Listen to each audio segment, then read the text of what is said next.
He's Tony. I'm Mike. And this is episode 28 of Tony Mike Watch the World Burn. As you're watching this, or as we're recording this, it's actually Halloween evening or day. And what better way to kick off Halloween than watch Urban Cowboy?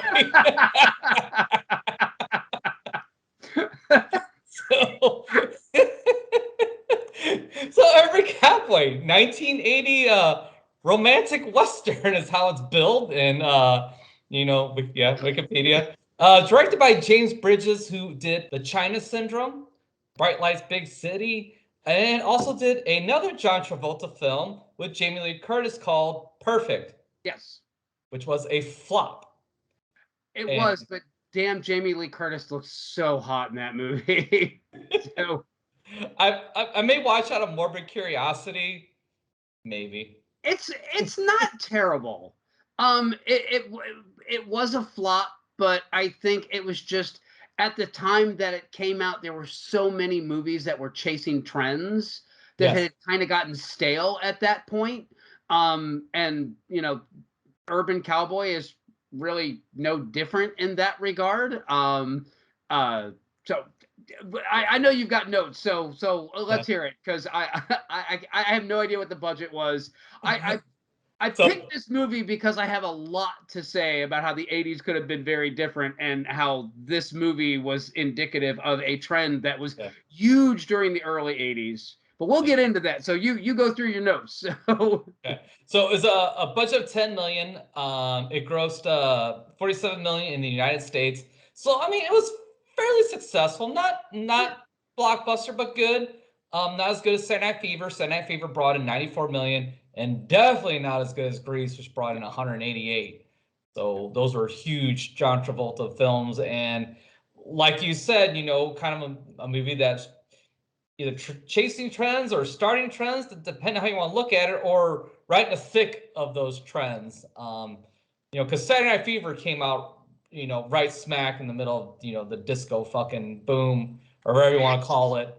Actually, Saturday Night Fever came out at the tail end of the disco craze, and it was so successful. Yeah, it came out at the very tail end, but it was such a successful movie that it actually prolonged it. Oh, because disco was kind of dying at that point, and then along came Saturday Night Fever and the Bee Gees album that was just chock full of hits, and it prolonged the whole disco fad for quite a bit longer. It re-energized it. Oh. So there you have it. There you are. And then with Grease kicked off a very short-lived, 50s renaissance. Yeah. Which led to shows like Sha Na Na and some bands like Stray Cats and shit like that. We're gonna rock this town, rock it inside out. Yeah. But carrying on the trends again, here we had this 80s country movie, and at that time 80s country music was like going through this weird popular boom. Yeah. Where you had acts like in this particular movie by itself, you had Mickey Gilley, who was actually, funny enough, the name of the bar, Gilley's. Actually, he was the co-owner of the bar. Yeah, that's correct. Yeah. And he did a cover of Stand By Me, which is actually very good. Stand by me. Charlie Daniels was peppered throughout this movie. Devil Went Down to Georgia, a huge hit. The devil went down to Georgia. He was looking for a soul to steal. Johnny Lee, who had the big hit off this, Looking for Love. Looking for love in all the wrong places. Bonnie Raitt's in this. Kenny Rogers isn't in the film, but his soundtrack, his one of the songs is. Willie Nelson is in the soundtrack. Boz Scaggs is in the soundtrack. Eagles are in the soundtrack. And then you had like some of your first crossover hits coming out that year, and like a year later in 81. You had like Eddie Rabbit, I Love a Rainy Night. I love a rainy night. Oak Ridge Boys, like Elvira. Elvira. Ronnie Millsap. Smoky Mountain Rain. Alabama. Maybe some mountain music. Juice Newton. Just call me angel of the morning. Crystal Gale. Don't it make my brown eyes blue? and he had all these country hits that, like, eventually paved the way for somebody like Garth Brooks to come along and Shania Twain, about 10 years later. Yeah, and for anybody that doesn't think that this was a huge fad, Barbara Mandrell had a TV show on NBC with the Mandrell sisters. Kenny Rogers was gigantic at this time, Huge. and he had Huge. songs that were so big that they let him do movies. So he did a song called The Gambler. You got to know when to hold 'em. And then they did a made-for-TV movie called The Gambler, but they also did Six Pack with Aaron Gray and Kenny Rogers, and Diane Lane's first movie role in that as the eldest sister of that. So yeah, the whole country phenomenon, it was the basically the deck was stacked at that point, and really country music was not just relegated to country music stations. It was pop music at this point, but it even went so far as to influence soul music, because Kool and the Gang's famous Celebration song added the wahoo in their chorus because of how big country music was at the time. So it was a massive thing, and it was kind of setting the stage for what was going to be popular for the 80s. But then, thankfully, MTV came along and saved us all by introducing us to British punk and British new wave, which then became the dominant music that kind of is, everybody thinks the 80s, and that's the first thing that they think of is techno and dance music and pop. At this point, that was not in concrete. It was heading in a completely different direction, and this movie captures everything about that time frame perfectly in kind of a warts and all sorts of way. It comes across very authentic and very genuine in its representation of what was going on in that time frame in like that part of country, Houston, big booming oil town, in the early 80s. Which shit is why our uncle moved to Texas to work for a Shell and do oil drilling and shit like that, and he's still there. So exactly. So it's a fascinating cultural artifact. It is. I will say that, and you are right. It most definitely. There's a lot of things in this movie that to a modern audience are going to seem kind of offensive, but like back in 1980, it was perfectly acceptable back then. So are you done with your notes? Are we ready to dig into the plot of this one? Yeah, I'm so sorry. I completely forgot to talk about the cast real quick, so I'm sorry. Well, go ahead. I'm sorry. Shit, you're gonna have to edit that out. No, we went off on a tangent. It's all good. John Travolta as Bud, Deborah Winger as Sissy, Scott Glenn as Wes, who is the convict bull riding guy, and basically John Travolta's foil in this. Madeline Smith as Pam, who becomes John Travolta's love interest. Second love interest. And Barry Corbin as Uncle Bob. Yeah. Okay.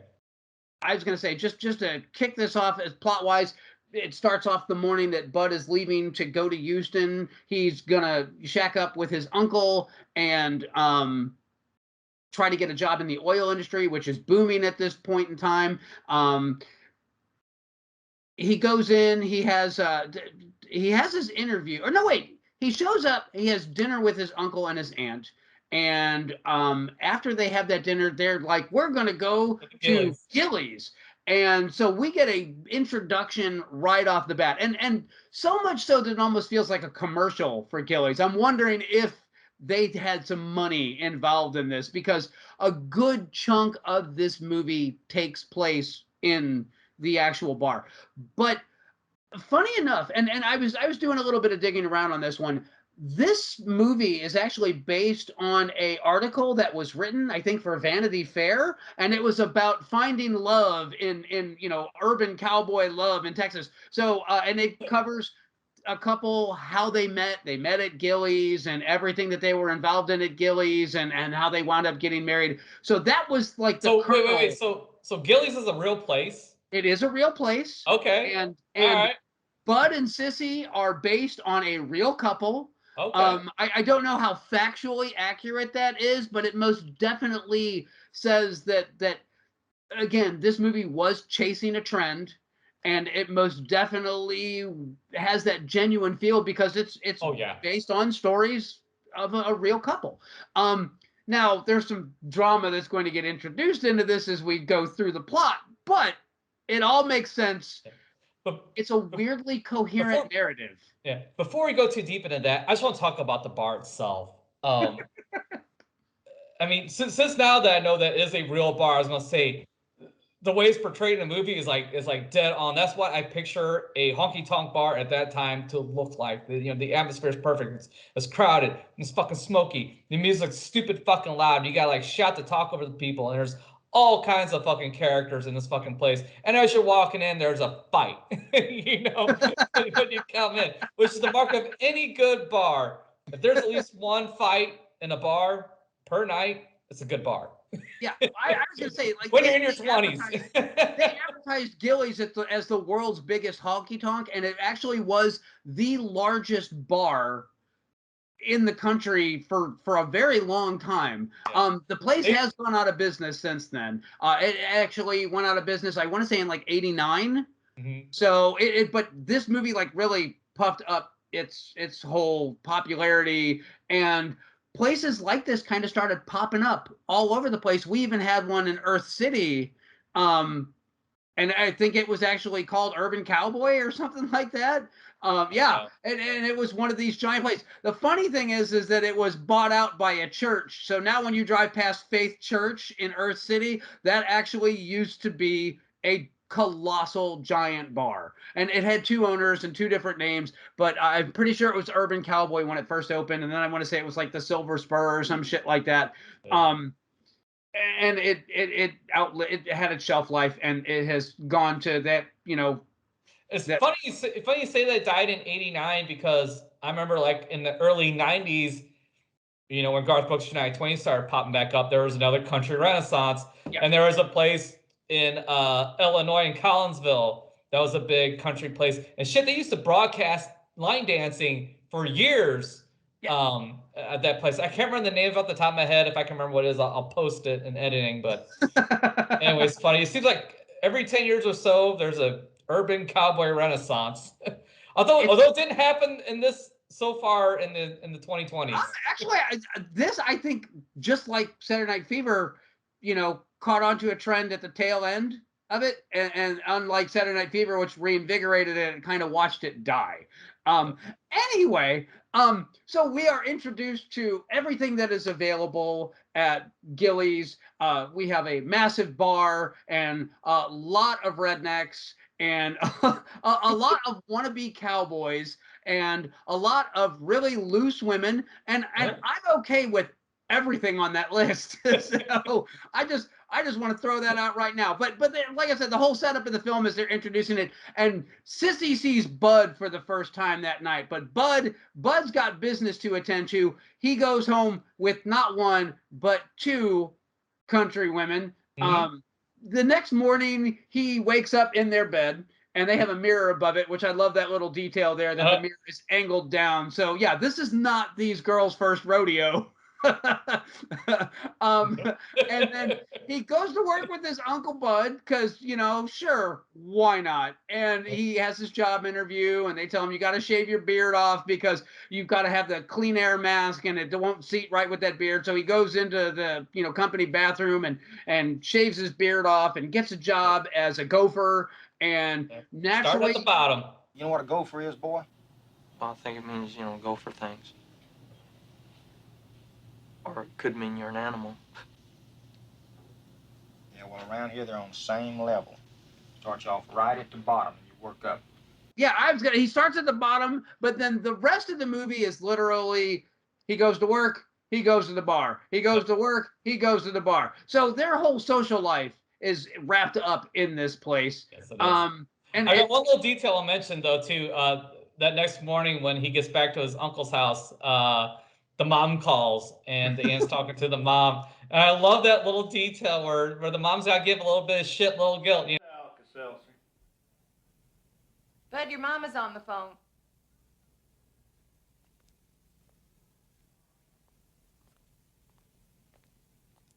told her you went to church. Huh, Mama? No, I don't have no job yet. I just got here yesterday. You found a job yet? No, Mom, I just fucking got here yesterday. I don't have a job yet. It's still Sunday, I love that. That's such a mom thing. Yeah, it really was. No, it did put a smile on my face. I chuckled at that. I think the best part of that conversation was when his aunt is on the phone with his mom, and she's like, "Oh no, he's not in yet. I don't know. I think he's still at church." And he comes back from hooking up with the two girls at Gillies the night before, and then he has to have that phone conversation with his mom. So he's got the walk of shame. He's got the smell of sex and beer and cigarettes on him, standing next to his aunt, having to have a conversation about why hasn't he gotten a job yet with his mom. He's been there a whole 24 hours. So, but ironically, if she'd called 12 hours later, he had a job. So, I mean, really, it's all in the timing. Shit moves fast in Texas, apparently. Yes, it does. Yes, it does. Let's see. Because of the number of fistfights at Gillies, they decide to get two new pieces of entertainment equipment. One is a punching bag, and one is a mechanical bull. Oh yeah, but not yet. But hang on, we're skipping ahead because that night they go back to Gillies again, and so that's when Sissy and John Travolta hook up, and Sissy goes over and asks John Travolta, "You gotta do two-step?" You bet.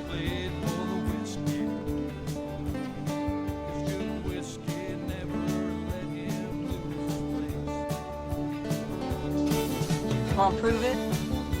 well, fuck yeah, he knows how to two-steps. Fucking John fucking Travolta here. Motherfucker tears up a fucking dance floor. Where you been? Funny story. Patsy Swayze is who taught John Travolta how to two-step for this movie. And if that name sounds familiar, it's because that is Patrick Swayze's mother. Is it really? Yes, it is. Okay, because I thought that was pure coincidence. No, not at all. Not at all. It is not coincidence. And I will say this.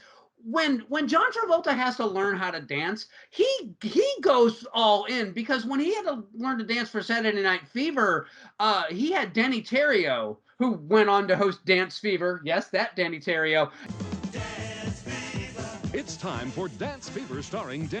And he trained for months to learn how to do that. And the same is true for this, that's not a stunt double. That is all John Travolta, and John Travolta has like two really big dance numbers in this, which sounds weird to say with a movie called Urban Cowboy, but I mean, he still had the chops, he had the moves. But then you go back and you look at John Travolta's career, Saturday Night Fever and Grease and this. So yeah, and then let's not forget. And after that, Staying Alive and all that shit. Yeah. So the man had some serious dancing chops. He did not hold back. So kudos to you, John Travolta. You got some fly ass feet. So anyways, the next night they go back, and that's when they had the punching machine there.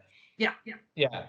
And this is for the reasons you stated. Yeah. Well, see, here's the other thing too. Sissy makes it very clear when they meet that she's looking for a real cowboy. Real cowboy?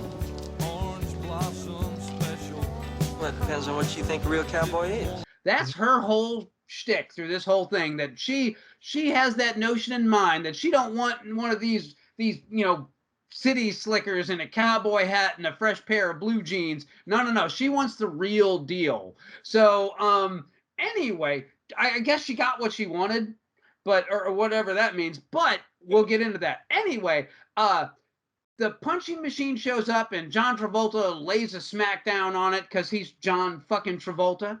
And then Sissy wants to give it a shot. And I want to know where she learned how to punch, because somehow not only does she manage to like completely throw a lame-ass punch, but she also manages to remove all the skin on 4 fingers of her hands from one punch. Yeah. And, then John Travolta's got to nurse her back to health and let her know that her fingers aren't broken. Mm-hmm. And the 2 girls that John Travolta had hooked up with a mere 24 hours earlier catch them at a diner where they went to have, a meal after a fun night at Gillies. And Sissy is very upset and pinches his nipple and he hits her. Red flag. Red flag. But apparently, again, in the 70s and 80s, the whole idea of domestic violence was relatively new. As weird as that sounds to say, within our lifetimes, I remember seeing like PSAs on TV about, no, your husband doesn't have the right to hit you. Please leave me alone. Family violence is a crime. You're not going to do that. You do exactly what I tell you to do. You don't have to put up with it.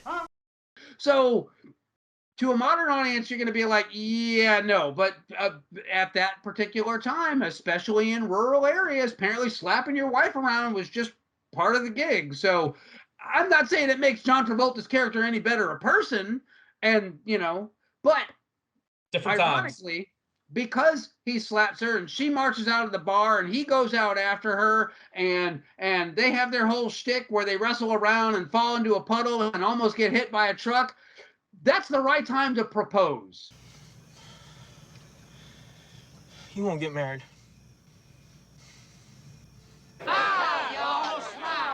Just so you know, if your request to get engaged is preceded by a slap in the face, you should say no. It's perfectly okay to be all like, no, this shit ain't gonna fly. But they go through with it, and again, it's a weird cultural artifact, but it was kind of a thing. The rushed marriage, because I mean, shit. I know all kinds of people that were friends of my sister, my older sister, that like right out of high school, like they got their diploma and they were immediately looking to like hitch up and get married. And it wasn't just one or two of them. There was quite a few of them. So that was their starter marriage. I think that was the beginning of that cultural phenomenon. Because I don't know, I guess, back in the 60s, you got your high school diploma and you got married and then you just stuck it out no matter what. But by the time the 80s rolled around, that shit was done. Yeah. So, here's another funny thing is like right after marriage, they go fucking, John Travolta takes her to their new home, a nice brand spanking new single wide trailer, baby. Oh, yeah. I'll put it down, baby. It's 50 foot long, it's 12 foot wide, it's got one bedroom, every modern convenience, and what's more, you can move it if you want. 50 feet long, 12 feet wide, and every modern convenience, which basically meant a garbage disposal and plumbing. Plumbing. It hooked right up to the propane tanks. I mean, basically, and the other thing that we forgot is that they got married at Gillies. Their whole wedding reception and ceremony was in the bar. Of course. Apparently during the day when shit is slow, so they're just like, yeah, come on in and get married. Why not? It's like if it's not happening at work, it is happening at Gillies. That's all there is to it. I counted. I want to say there's probably 5 scenes that don't take place at either the trailer, the bar, or John Travolta's work, and that's it. So anyway, Wes is introduced, and he's a real bull rider by damn. They had seen him at a prison rodeo, but they didn't know it. But that's why he looks familiar to them. And he doesn't ride that mechanical bull on no ass 5. He turns that up to 8. And then he shows everybody how it's done. So much so that John Travolta's manhood is insulted because he wants to be the best at it. And then it's insulted again when Sissy's I fucking Wes at the bar. Yeah. Wes tips the hat. Wait. You're a real cowboy, ain't you? On the stage. And again, there's a whole bit where they go to the diner after Gillies, which is apparently their thing, and he does the tip of the hat again, and John Travolta gets very upset and like holds up her ring and says, "Hey, you see that? It's my wife. She's married." And then he gets upset that his burger isn't cooked to his liking, and he throws it at the waitress, which again, apparently that was okay back in 1980 to throw your food at a waitress, and it hits Wes. And So they go outside in front of the diner, and Wes kicks John Travolta's ass. So now, basically, John Travolta is at rock bottom. He can't ride the bull as well. He can't keep his wife's attention, and he just, took a serious slap down by Wes, who, by the way, was hired to run the mechanical bull at Gilley's because why not? And it turns out that he's an ex-convict. He's out on parole, and it was, I don't know, I guess the best gig he could get. He knew the guy that was running the mechanical bull. So that all being said, John Travolta is pursuing his Jedi mecha bull riding hobby. I don't know he's obsessed with being the best at riding the mechanical bull. Yes. He is. And he doesn't want Sissy taking any part of that shit. Yeah. Which, unfortunately for him, the next day after that fucking bender, John Travolta has a near fatal accident at work, almost falls off the scaffold. Yeah. And during that time, Sissy goes to the bar to learn how to ride the mechanical bull. So, yeah. And his near death scare, he goes home, and his aunt shows up at the house, and basically has that, like, y'all live like pigs, this is gross. And it is gross, let's be honest.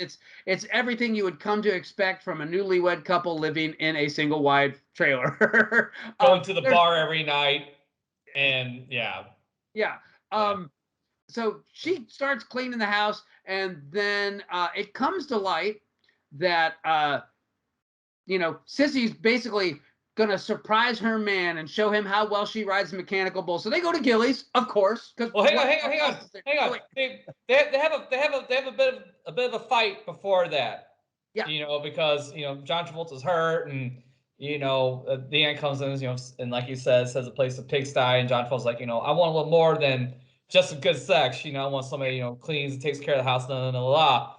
But he's like, I'm sorry. Let's don't fight. Let's go to Gilley's, because that makes everything better. Apparently. I got nothing for you on this one. So they go to Gilley's, and he rides the bull, and then Sissy gets up on the bull and she rides it, and this is an affront to Bud's manhood. He's got no tolerance for this shit. He has had it. So he decides he's going to have a bull down with Sissy, where they're going to keep riding to see who's better. And then Wes, who is our convict, who was teaching Sissy how to ride the bull, well, he smacks John Travolta with the bull after throwing him off of it, and breaks John Travolta's arm. And that's kind of the last straw at that particular point. So he goes and gets a cast put on his arm, and they have a big blowout, and it's ugly. And then she grabs her shit and she leaves. And they have some choice words. And naturally, after you have a big blowout with your wife, and things are on the rocks, the normal thing to do. Oh wait, John Travolta gets laid off. That's another thing. I forgot that important detail. He gets laid off from his job because he can't work because he has a cast on his arm. And so he gets a severance pay, and he's told that as soon as the cast comes off, he can come back to work. That's some shit. But again, the 80s, that was the thing. Oh, you got hurt? Well, hey, guess what? You're fired. And then, naturally, what cures everything that ails you? What you go to Gilley's, of course. Fucking A. Yeah, and so they have words. Sissy and Bud have words in the bar, and so he walks up to, oh damn it, Pam. Pam is her name. And let's be honest, Pam is the hottest girl in this movie, so far and away beyond. Pam has that same thing. Pam wants a real cowboy. Because Pam's a rich girl, and Pam is done up to the nines all the time. Deborah Winger, on the other hand, she's got a wife beater and some fucking jeans on, a cowboy hat, and she still looks pretty fucking hot. I'm not saying that. I'm just saying. I'm not it's saying a toss-up Deborah for me. Winger It's a toss-up. They're both equally hot in my eyes. I'm going with the spit and polish on this one. I'm sorry. I have nothing against Deborah Winger. I think she's a phenomenal actress and she's a very pretty lady. But and both of us thought that it was Crystal Gale. It wasn't Crystal Gale. No. Turns out that it was the same woman that played Roy Scheider's wife in 2010. And I was like, wow, that was her. And then I looked and I was like, yeah, that was her, wasn't it?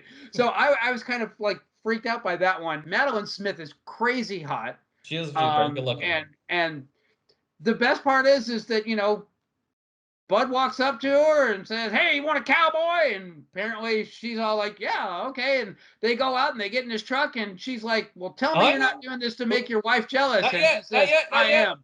Not yet. Not okay yet.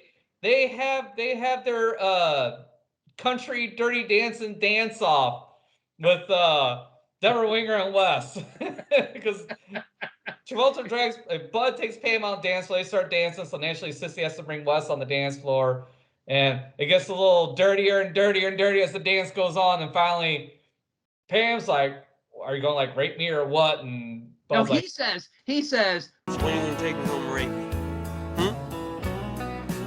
Whenever you get ready. I'm ready right now. Either way, the lines exchange. Somebody wants to rape somebody. The other one says, let's go. Yeah, exactly. Yeah. And then deliver the line. Wait, which line? Peaches. You're not just doing this to make your wife jealous, are you? Yep. And off they drive, and they go to Madeline Smith's super sweet Houston high rise, and she spells it out. She no holds barred. She's like, my dad can't stand it, but I have a thing for cowboys. And I just think that, they're simple and they keep things real. And, I like that. To cowboys. And all that implies. She basically spells out that she's slumming it, and she knows she's slumming it. She is a rich girl. Her daddy is in the oil business, and all that implies, and that John Travolta is the lucky winner of the golden ticket. Because I've got a golden ticket. I've got a golden ticket. This motherfucker was in Wonkaville, and apparently that wasn't good enough. So shame on you, Bud. Shame on you. You learned a valuable life lesson that a double wide that's 12 feet wide with a garbage disposal might be enough for some ladies, but some ladies that buy you $300 custom-made silk shirts are worth going the little extra mile for. You're not wrong. You're not wrong. I'm just gonna say, like we find out that Bud's uncle is a former rodeo rider, and Pam and Bud are getting along swimmingly well, and there's some tension. There's some interesting character moments in there where he basically kind of spells out that he's looking for a lady, and there are things that a woman doesn't do, and he likes that about her, and she spells it out that she's got a thing for cowboys, real cowboys, not the posers, and that. And then we get to see Wes and Sissy's relationship, which is not everything. He's a real cowboy, and with all that means that he's happy to slap her around, and then after he slaps her around, insists that she cook him some dinner, and that when she when she walks in and he's fucking another waitress from the bar, that she just needs to get over it, because that's the kind of guy he is, because hey, he's a cowboy. And Deborah Winger is getting that, like, this sucks, but she doesn't want to walk away from it, because then it means that Bud won. So it is all about pride for these two characters. It is. But Sissy kind of realizes that she's in a shitty fucking spot. Oh yeah. And maybe Bud is as bad as she thought. So she goes back to Bud's place, cleans house, writes this nice little note. And then Pam walks in and finds Sissy there at the trailer. Yeah. And so Sissy excuses herself from the place. Just as she drives off, Bud pulls up. So like they just miss each other, just that much. And as Pam's there at the trailer, she finds the note, tears it up. Well, no, she doesn't tear it up. She sticks it in her purse and makes sure that Bud doesn't find it. And well, when Bud comes in, he's like, "Oh, you cleaned up the place," and she doesn't deny it. Nope. And then she has that all. Let's go out. Well, where are we gonna go, honey? How about Gillies? So, actually, I think that night they go to a place of her choosing. They go to a high class bar there. Oh, is that what it was? Is that one of the 5 shots that didn't take place in the other 3 locations? Yes. It's a really brief, whirlwind romance, if you will. But anyway, they find out that there's going to be a big rodeo at Gillies, and there's going to be 3 events. There's going to be dancing, there's going to be rodeo riding, and there's going to be the strong arm competition where everybody's going to punch the bag, and there's prize money and the whole thing. And Bud has that, well, you think I could win that? And they're like, oh yeah, Bud, you's the best. And so it's we're gonna have to talk about what's the time span that this whole movie takes place over, because if you listen to the dialogue, it sounds like it all takes place over like 2.5 weeks. but that's just me. I'm not sure. Anyway, Bud finally gets to go back to work. And after he goes back to work, it's raining, and there's a big accident, and Bud's uncle dies. And they have Bud's uncle's funeral, and Sissy shows up for it, and naturally, Pam and Bud are there as a couple, and they have a brief exchange, and Pam's like starting to realize, okay, I fucked up because number one, I picked this asshole who beats on me and then makes me cook him dinner, and then on top of all that, Sissy, not Pam. Sissy. I'm sorry. My bad. Pam and Bud seem to be getting along really, really well, and she's accepted by the family. So I don't have an out anymore. I can't go running back to Bud because Bud is kind of like nailing this shit down. And I don't know. He's off work while he's healing. So we had a whole montage with Buffalo, how he's learning how to ride the mechanical bull. And it all basically coalesces into the big night at Stucky's. And, it's not Stucky's. I'm sorry, not Stucky's, Gillies. It all coalesces into the big night at Gillies. And John Travolta got his uncle's shiny rodeo riding belt buckle, and he's going in there, and they have the Buffalo ride-off, which is intercut with Charlie Daniels and a dance contest and people punching a bag, because Gillies really wants you to know that when you go there, these items are there for your enjoyment and entertainment. And hey, why don't you give it a shot? You can be just like one of the extras in Urban Cowboy. So we have the big showdown, which is surprisingly undramatic. But Wes does not win. John Travolta, Bud wins with the high score for 2 rodeo rides on the mechanical bull, turned all the way up to 12 by damn. And that all being said, Wes has decided that he's going to Mexico because he lost his job working at Gillies, and he figures that, because he's a convict, he's got to go down south. So him and Sissy are going to go down to Mexico, and because he loses, he decides he's going to rob the place. So he goes in to take all the door money, because at $5 a head times 7,000 people, and then, prize money that hasn't been awarded yet, that's a pretty solid little haul. You could probably live fairly well for several years down south on that kind of money. But Bud is upset that Sissy was not there to see him get awarded the prize money. And he goes outside and he sees Sissy's Mustang. Hang on. Oh, wait, I'm sorry, my bad. But before that, we have the split between him and Pam, where Pam notices that he's bummed out that she wasn't there, and she's like, You did it for her, didn't you? What? Practicing, winning, all that. This is all for her. All of this for the past several weeks, dating me, learn to ride the bull, win this contest, was all for her. And he's like, you know what? That's fine. I wasn't all that honest either. I found the note and shit, and I didn't tell you about it. So if you want to get with her, go ahead and get with her. But if you ever want to, what was the exact line? But I tell you what, if you ever want to make her jealous, you know where I am. I gotta go. if you want to make your wife jealous again, I'll be right here. And he's like, oh yeah, okay, I gotta go, bye. Like immediately, like flames were on his feet as he ran out the fucking door. Yeah. To find Sissy. So yeah, I love that. I love that how like that relationship really didn't mean anything to either one of them when it really came down to it. It didn't mean a fucking thing, and they both knew it. And whoo. Yeah, they went through the motions. They put on a good show for everybody else. Everybody on the outside assumed things were great, but that was not the case. And they did capture that fairly well. For it was all physical attraction, but neither of them were what the other really wanted. Is really what that all boils down to. It was they liked the idea of what the other person was, but not really.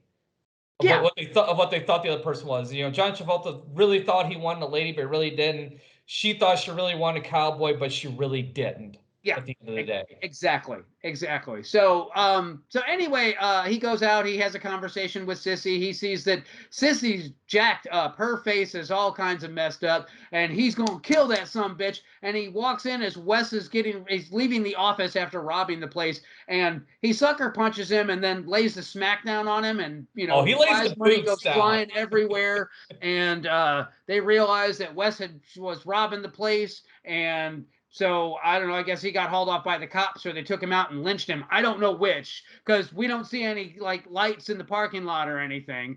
And then John Travolta goes and gets Sissy and throws him in his truck and puts her license plate back in the rear window frame, and they drive off to looking for love in all the wrong places. Which is kind of ironic because. It's apparently Gillies is where you're supposed to find love. Is that the moral of the story here? That's not the moral of the story. The moral of the story was this is at the end when you know the buddy's like, Club. Come on, bud. I'll buy you a beer. No way. We're going home. Oh, hey, bud, why don't you stay here? I'll buy you a drink, all stuff. And he's like, you know what? I'm fucking tired of this fucking place. I'm tired of this fucking scene. Let's get the fuck out of here. And him putting the license plate back up was like the perfect ending. He's like, I learned all my lessons. I'm not going to come here fucking all the time now because really all this shit means fucking nothing. It doesn't mean a fucking thing. This whole lifestyle we was living for the past 2 weeks. However long it was, 3 weeks. He broke his arm, and that's generally 6 weeks with the cast on. So all of this takes place over about 2 months. Yeah. That's the best estimate that I can think of on this one. So he went from moving from Spur, Texas to Houston to getting, you know, a job, getting engaged, getting a double wide or a single wide, my bad, to getting married, all that, and having a near divorce, and then near fatal accident, with his wife, fucking uncle, win a rodeo contest, get involved with some rich chick. I mean, it's a whirlwind of shit in a really, really short period of fucking time. You know, well, the other thing is, and I don't think we addressed this one, but the big thing, I think the moment that Pam and Bud realized that they weren't for each other was when he was talking about the prize money, and he was going to get the $5,000, he was going to move back to rural Texas, you know, because $5,000 he can set up with his own place and get his own property and you know, do it right and blah blah blah. And that was when she had that like, I don't want to go live out in the middle of nowhere again, you know. So that's when she realized that she really didn't want a cowboy, because all cowboys are always talking about going back to the country, and that's when, you know, he realized that, you know, he really wanted Sissy. I don't know. I have a very complicated relationship with this movie. I can admire it because from a narrative standpoint, it's brilliantly told. The characters are really well fleshed out. The characters are, you know, they feel genuine. They feel lived in. They don't feel like somebody's putting on a skin or trying to act like something that they're not. So kudos to the director and the filmmakers and the cast for doing that. At the same time, I look at these people and I think, oh my God, this is a documentary on the mating rituals of white trash. so and everything about them is very trashy, from the fact that, you know, they don't clean up after themselves, and they live in a double wide, and I don't know. I guess it's supposed to again, feel genuine. And I guess part of it is that's the reason that it does, because they don't have dreams of a 2-story house in the suburbs painted yellow and a picket fence. It's a pickup truck and a double wide and a piece of shit primer Mustang that might one day all be one color. That's as weird as that sounds. So I can admire this film, but I can't say that I like this film. But I think you just don't like the characters, because the characters, while they're relatable, they're not very likable. Yeah. They do a lot of selfish, prideful fucking shit, but I mean, it's honest. I mean, it's hard to find a movie that really breaks it down and, like you say, show the warts and everything in a relationship and in a culture and things like that. So, I mean, this movie ain't gonna be for everybody. That's for damn sure. But I mean, it's solid. It's a solid fucking movie. I mean, the only thing I can really pick apart about it, like, in any way, is like, some of John Travolta's acting is kind of ish at best. I mean, he's about as country as a slice of New York fucking pizza, You can get that in Houston now. So while his voice is still fucking his character from fucking Saturday Night Fever, but everything else, is just, I don't know, just genuine, authentic. So yeah, I was gonna say, I think John Travolta's acting, there are some bits that are a little ish, but there are other parts where he like perfectly encapsulates that type of person. And I mean, well, let's face it, man, he's been playing that character for quite a while. I mean, even go back to Carrie. He's that character in Carrie, because he slaps around fucking Nancy Allen. Yeah. Know? And again, it's just apparently like, and again, it's hard for people to wrap their head around now, but back then that was, I'm not going to say it was acceptable, but it was like not a thing, And again, I remember PSAs like, it's not okay for your husband to hit you or your boyfriend to hit you. Like they had to do like a big information campaign to let women know, no, this is not acceptable behavior in a relationship. So yeah, the 80s were a weird ass time. There's that transition from the 70s to the 80s. Well, a lot of stuff was left behind that was perfectly socially acceptable back in the day. And this kind of catches right at that midpoint for that. So it's a cultural artifact that's interesting in that regard, because it's not like it's in private when he slaps her. He slaps her in a restaurant filled with people, and nobody bats an eye. Nobody says shit about it. Nobody's like, hey, dude, don't touch the lady. Nothing like that. Quite the contrary. They all just go on about their business. And then, he goes outside and gets his ass beat by Wes. All that over, she pinched him. So it's okay for him to hit her. It's weird. I'm just trying to think. The other thing is, for those of you who might be curious about this, if you're wondering what happened to the Urban Cowboy thing, like I said, MTV had a lot to do with the death of that shit. Thank you, MTV. But the other thing was that the mechanical bull became a thing, and a lot of bars were putting them in, which led to a lot of people having really severe injuries. Some people were paralyzed, and because of the liability and everything involved in that, and the part about, you got to sign a waiver, that was real. You did have to sign a waiver because there were plenty of people that were injured, but the number of injuries that were happening finally kind of killed that whole mechanical bull riding trend. And I don't know, I guess that's a good thing. But yeah, that was, pop music moved on, and the giant bar. I mean, not saying that it all went away. There's still plenty of country music and all that, and there was a lot of country music in the 80s that was very big, but it lost its mass crossover appeal, especially to the urban cowboy types, the types that actually went to their office job and then put on a cowboy hat at 5:05 and went to some place like Gillies to kick up their freshly untarnished boots that had never actually walked through a pasture. So, I want to say it finally died completely in 1985, but then by then country music was buried again and stayed in its own lane, and shit. I mean, I can't think of it probably didn't start coming back. It's not even coming back, but like even like the first like Western movie I can think of that was kind of like popular is like Young Guns. Yeah. You know, for like a younger crowd and kind of for like a more mainstream audience. Definitely, You know? but remember, And Young that Guns. was like what, like 88 or something like that. It was. Or I want to say 90? like 87, 88 in there because there was Young Guns and then Young Guns 2, and Young Guns 2, like it was full blown in the middle of the hair metal thing because John Bon Jovi actually did the theme music for the second one. Yeah. He did, Blaze of Glory, and then he actually had a really small cameo in that movie as well as one of the convicts that climbed out of the cage and got shot and went back into it. But yeah, the musical landscape had changed so much.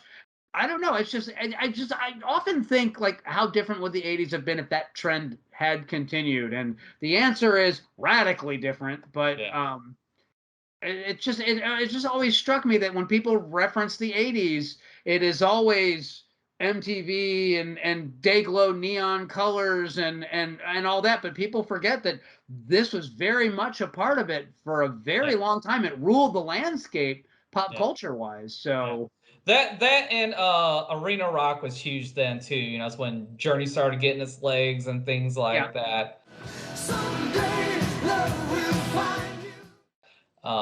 You know, so rock was still a very prevalent thing, but yeah, new wave and stuff you typically associate with the 80s didn't happen until a couple of years later. And and the hair metal it didn't happen. It was like, emerging right in the midpoint of the 80s. I mean, not saying there had been hits. There had been, Come On Feel the Noise and Def Leppard, Pyromania and all that. But Def Leppard disappeared for 5 years after the drummer lost his arm in that car accident, and then Hysteria popped out in what, 87, 88? Yeah. So, but yeah, the hair metal renaissance, Motley Crue was when I was, a sophomore? So, yeah, it all happened post that. Motley Crue fucking Shot the Devil was huge, and that was 84.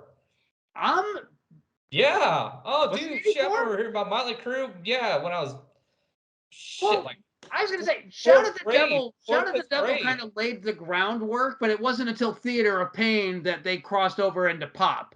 Like it had become. Well, there's that. I'll give you that, but they were making headway. They're every bit, they're right there with Rat and all that shit and all that stuff. So yeah, Iron Maiden was still kind of underground at that point. I listened to Iron Maiden and got the whole lecture about, what is this Number of the Beast shit? This is satanic. Like, I got all that bullshit from my parents because of the album cover on that one. So yeah. Well, you know what we need to do one of these days? We need to do just a smoldering remains of just 80s. The decade of the 80s, and just kind of lay this one to rest.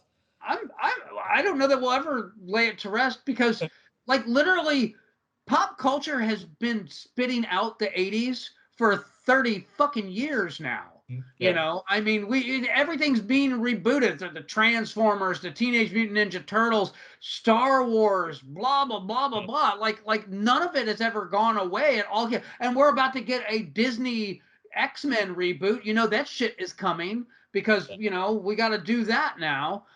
So yeah, I mean, as much as I'd like to put it to bed, it's like, what the fuck has come out since 95 that owes itself only to its decade, like the 80s? And the answer is fucking nothing. Well, let's put this episode to bed then. Well, I'm okay with it. I'm completely okay.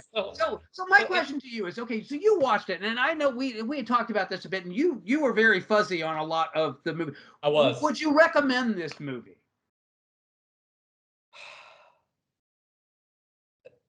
I don't know, because I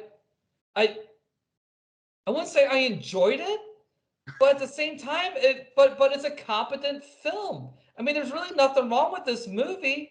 It's just not my kind of movie. I mean, if you want a genuine representation of 1980s country culture, this is it, and you can't go wrong. I mean, I enjoyed it in its own weird way, so I guess yeah, it's a recommend. Yeah. Yeah. So, I mean, because really, I mean, what can you fault this movie on? I mean, there's a question whether or not you actually like the movie or not, and I get that, but beyond that, I mean, I don't know. And now you understand why I said I have a complex relationship with this film, because I don't like the characters, and like I really like look at the story and think, oh my God, this is actually kind of terrible, and like the shit that these people do to each other, it's wrong. But from a genuine standpoint, from how real do these people feel, I can't fault the movie. You're absolutely right about that. So I would say if you're a student of film and you want to see how to construct characters and make them feel genuine, this is absolutely a recommend in that regard. Yeah. If you want to get a real idea of what the early 80s was really like and the whole Urban Cowboy thing without it going over the top, because there's so many 80s movies that were trend followers like Rad and Gleam in the Cube, and they took that culture and like amped it up to 25. This actually gives you a real idea of what the whole urban cowboy culture was. It was blue-collar guys that put on cowboy hats, and were they real cowboys? Real cowboy? Well, it depends on what you think a real cowboy is. No. They ain't never ridden, punched no cows or branded any horse. No, they weren't real. But they thought they were real cowboys, because they went to the right bar and had the right wardrobe and blah blah. So in that regard, it captures that absolutely well. So it is a modest recommend from me for all those reasons, because you're right. I cannot fault the structure of this film. I cannot fault the acting. I cannot fault, but the content. Some of the content I find objectionable, and some of it has not aged very well. Through 2021 eyes, you're going to look back and think these people are fucking monsters. But again, at the time, this was acceptable behavior. So I'm gonna say, as far as they're monsters and shit like that, I mean, again, you gotta put yourself in that time frame, of hitting your old lady, wasn't like I said, it wasn't really acceptable, but wasn't really addressed either at the same time. It just wasn't talked about. And again, at the end of the day, these characters actually did learn at the end of it, and even though there were shitty people at the end, they actually kind of came out to be better people at the end. So there is that too, there's genuine growth for these people, and they took their fucking lumps to get there too. They learned everything the fucking hard way multiple fucking times. Definitely. So I mean, there's genuine character development in this thing, and so I can't sum it up. That is fucking. It is a weird conundrum of a movie. Yeah. Am I ever gonna watch this again anytime soon? No, but I will say this: it's worth watching once. I was gonna say, if nothing else, it is a fascinating conversation piece of a movie. Because there is a lot to talk about on this film, and we both kind of held back a little bit because we've had much longer conversations. But again, I wanted to watch this, have you watch it, and while it's all still fresh in your head, kind of talk through this film. But I knew I had a complicated relationship with it. I wanted to see if you did, and apparently your reaction is the same as mine. So, Mike, what are we watching next? Oh, fuck me. I was so concentrated on this, I didn't even think about picking another fucking movie. Good God. Well, we'll surprise you guys again. So maybe next time Tony will have a pick for you, and you'll actually know next time. So whatever, it all works. It's all good. I got no shame. So well, we'll see you guys the next time, whenever that is.